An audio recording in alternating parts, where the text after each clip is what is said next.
তো সবাই মিলে আমাকে ভোট দিছে না।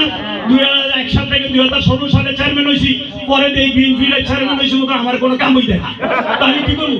আমি এলাকায় থাক করে চেয়ারম্যানই করি না বাবু সব, আমি চেয়ারম্যানই করবো না। পরে দেখলাম যে এলাকায় তো উন্নয়ন হয় না, পরে আবার কই এলাকা হাত মিলাই কি কাম করছি না? যতটুকু ফার্সি করছি, তো স্কুল করছি, মসজিদ করছি, মাদ্রাসা করছি, বেরিবাদ করাইছি, ফার্সি করছি, অনেক এলাকা সেকা বলে আমি কেন।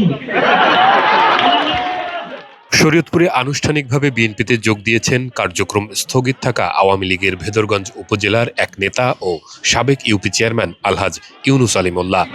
রোববার সন্ধ্যায় যোগদান সভায় তিনি বক্তব্যে বলেন, 2016 সালে চেয়ারম্যান ছিলাম, তখন আমাকে কোনো কাজ দেয় নাই। পরে রাগ করে 5 বছর চেয়ারম্যানই করি নাই। এরপর দেখি এলাকায় উন্নয়ন হয় না, পরে আবার আওয়ামী লীগের সঙ্গে হাত মিলিয়ে কাজ করছি, এলাকার উন্নয়ন করেছি, স্কুল মাদ্রাসা বেড়িবাঁধ করেছি। আমি ছাতা উল্টে ধরলে তো আমি ভিজে যাবো, ছাতা উল্টে বৃষ্টির দিকটা ছাতা তো আমাকে হেঁটে তুলতে ইউনুস মোল্লার এমন বক্তব্য নিয়ে সামাজিক যোগাযোগ মাধ্যমে আওয়ামী লীগের নেতাকর্মীদের মধ্যে তুমুল সমালোচনা শুরু হয়েছে। কেউ কেউ তাকে মীর জাফর আখ্যা দিয়েছেন। উপজেলার সখীপুর থানার ধর্ম বিষয়ক সম্পাদক ও উত্তর তারাবুনিয়া ইউনিয়নের চেয়ারম্যান ছিলেন ইউনুস মোল্লা।